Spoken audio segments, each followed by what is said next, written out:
অমর্ত্য সেনকে hearing notice. Nobel জয়ী অর্থনীতিবিদ অমর্ত্য সেন, তার বাড়িতে কমিশনের টিম। অমর্ত্য সেনকে হিয়ারিং নোটিশ, তার বাড়িতে পৌঁছেছে কমিশনের টিম। নোবেল জয়ী অর্থনীতিবিদের বাড়িতে কমিশনের টিম। হিয়ারিং নোটিশ দেওয়া হলো অমর্ত্য সেনকে। কথা বলবো, ইন্দ্রজিৎ রোজ রয়েছে সঙ্গে। ইন্দ্রজিৎ, কি কারণে অমর্ত্য সেনকে হিয়ারিং নোটিশ পাঠানো হলো? কি ডিসক্রিপেন্সি ধরা পড়লো?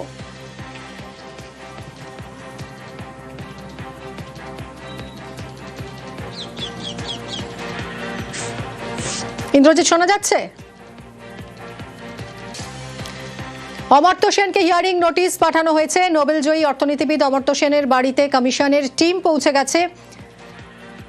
এসআইআর হিয়ারিং এর ডাক নোবেল জয়ীকে। শান্তিনিকেতনের বাড়িতে হিয়ারিং নোটিশ। জানা যাচ্ছে মায়ের সঙ্গে বয়সের ফারাক কম অমর্ত্য সেনের, আর সেই কারণেই হিয়ারিং নোটিশ পাঠানো হয়েছে অমর্ত্য সেনকে।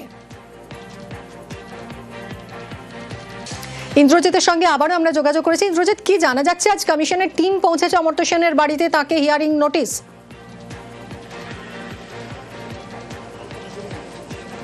দেখো, একদমই যেটা বলে রাখবো, অমর্ত্য সেনের যে শান্তিনিকেতনের প্রতিটি বাড়ি, সেই প্রতিটি বাড়িতে কিন্তু নির্বাচন কমিশনের 3 জন আধিকারিক পৌঁছেছিলেন। তার মধ্যে একজন হচ্ছেন বিএলও, অর্থাৎ ওই ওয়ার্ডে ওখানে যিনি কাজ করেছেন বিএলও, সেখানকার বিএলও পৌঁছেছিলেন। মূলত অমর্ত্য সেন যেহেতু এখানে নেই, তিনি বাইরে রয়েছেন, দেশের বাইরে রয়েছেন, এবং তার জন্য তার মামাতো ভাই, তার পাশেই যে বাড়ি মামাতো ভাইয়ের শান্তভানু সেন, তার হাতে, এবং পাশাপাশি অমর্ত্য সেনের যেই বাড়ি দেখাশোনা করেন গীতিকণ্ঠ মজুমদার, তাদের হাতে কিন্তু সেই নোটিশ তুলে দেওয়া হয়েছে। এবং নোটিশ আমরা যেটা জানতে পারছি, বা যেটা নোটিশও লেখা রয়েছে, 16 তারিখে কিন্তু অমর্ত্য সেনকে এই বিষয়ে, অর্থাৎ এসআইআর যে হাজিরা, সে হাজিরা কিন্তু দিতে হবে, এমনটাই কিন্তু জানা যাচ্ছে।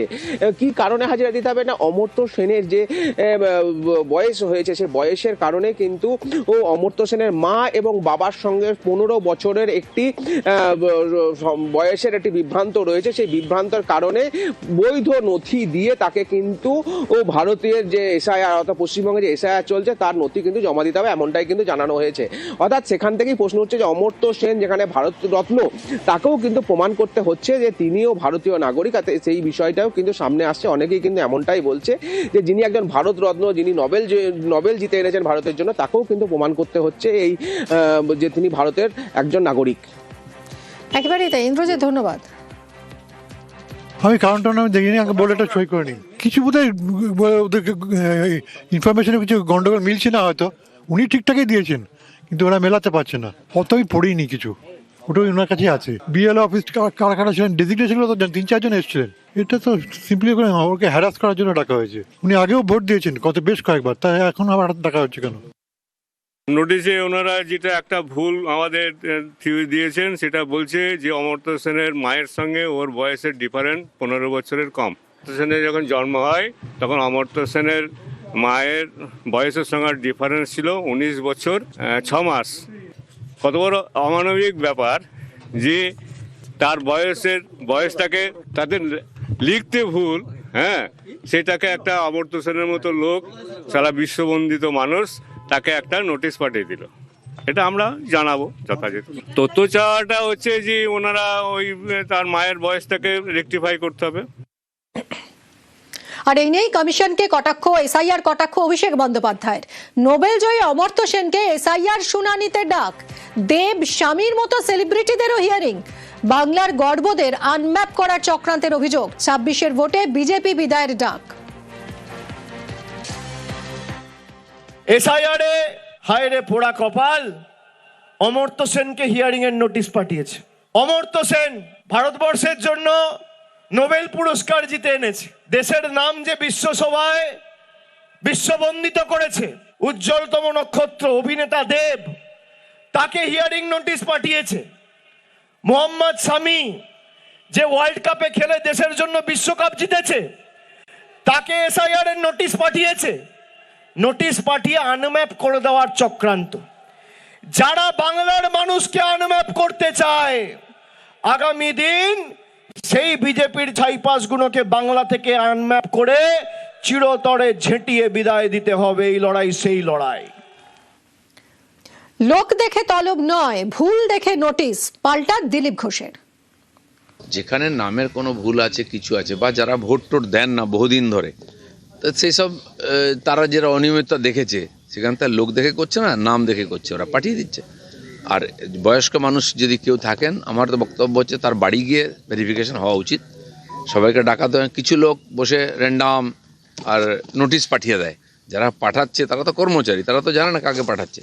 কিন্তু বিশেষ ক্ষেত্রে নির্বাচন কমিশনে দেখা উচিত, কোনো সমস্যা থাকলে বাড়িতে গিয়ে সংশোধন করে নেওয়া উচিত। পক্ষাঘাতে আক্রান্ত 2 ব্যক্তিকে এসআইআর নোটিশ। অ্যাম্বুলেন্সে এই 2 রোগীকে নিয়ে শুনানিতে পরিবার। অ্যাম্বুলেন্সে এই 2 রোগীর শুনানি করলেন এইআরও। পশ্চিম মেদিনীপুর জেলা শাসকের দফতরে শুনানি।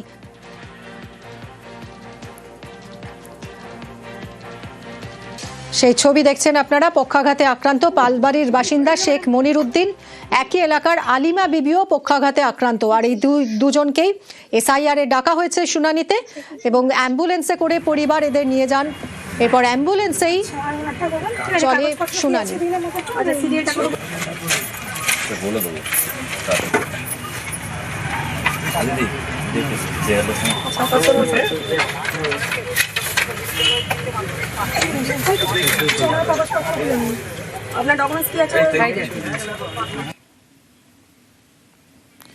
অ্যাম্বুলেন্সে এই 2 রোগীর শুনানি করলেন এইআরও।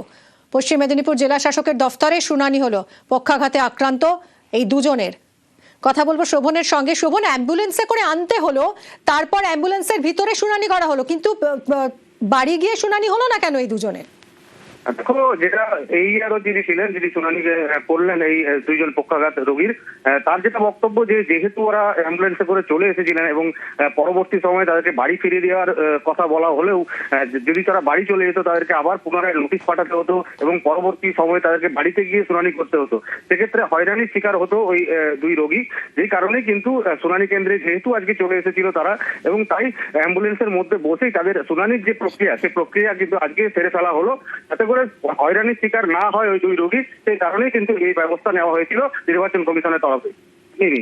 এই দুজন যে পক্ষাঘাতগ্রস্ত, এরা যে হাঁটাচলা করতে পারেন না, সেই তথ্য কি ছিল না? একেবারেই দেখো, মিনি বিএলও যিনি বলছেন, তিনি বলেছেন যে তার কাছে এই তথ্য ছিল এবং তিনি কিন্তু বাড়িতে গিয়ে আগে থেকেই বলে এসেছিলেন যে তাদেরকে শুনানি কেন্দ্রে আসতে হবে না এবং তারা বাড়িতেই তাদের হিয়ারিং করা হবে। তার জন্য তাদেরকে একটি আবেদন করতে হবে নির্বাচন কমিশনের কাছে। কিন্তু নির্বাচন কমিশনের যে হিয়ারিং এর তারিখ ছিল, সেই তারিখের পূর্বে তাদের আবেদন করার কথা ছিল, কিন্তু তারা সেই আবেদন সঠিক সময়ে না করার জন্যই কিন্তু তাদেরকে আজকে যেহেতু তাদের হিয়ারিং এর তারিখ ছিল, সেই তারিখেই তাদেরকে আসতে হয়েছিল হিয়ারিং কেন্দ্রে। এবং বিএলও যেটা জানিয়েছিল যে যদি আগে আবেদন করতো তাহলে কিন্তু তাদেরকে আর এখানে আসতে হতো না, তাদের বাড়িতে গিয়ে কিন্তু হোম হিয়ারিং এর যে প্রসেস সেটা করা হতো নির্বাচন কমিশনের তরফে। ধন্যবাদ। 7-8 বছরের দিকে স্ট্রোক হয়েছে ওদেরকে। হ্যাঁ, প্যারালাইজ আছে, ওরা হাঁটাফেরা করতে পারেনি, একজন সোজা হয়ে ঘুমাতেও পারেনি। এবারে আমাদের বলছে হিয়ারিং আছে, নোটিশ দিয়ে এসছে, যেতে হবে। কাউন্সিলর বললো ঠিক আছে, হিয়ারিং যখন আছে যেতে হবে। উনি তাহলে অ্যাম্বুলেন্স পাঠিয়েছে, হুইল চেয়ার পাঠিয়েছে, যদি নিয়ে যাও। এখানে আসার পর বলছে যে না, তোমাদেরকে যাওয়ার দরকার নেই, আমাদের তো অর্ডার আছে, আমরা বাড়িতে যাবো, সেরকম পেশেন্ট থাকে। হিয়ারিং আসার হাত পর বলছে। বিএলও তো বলেনি কথা, বললে আমরা এসতাম কেন এখানে? না, আগে থেকে কিছু বলেনি, এসে হাইরান তো হলাম। বিএলও কিছু বলেনি? না, কিছু বলেনি। এখন বলছে বাড়িতে যাবো, হাত পা পড়ে গেছে প্রায়।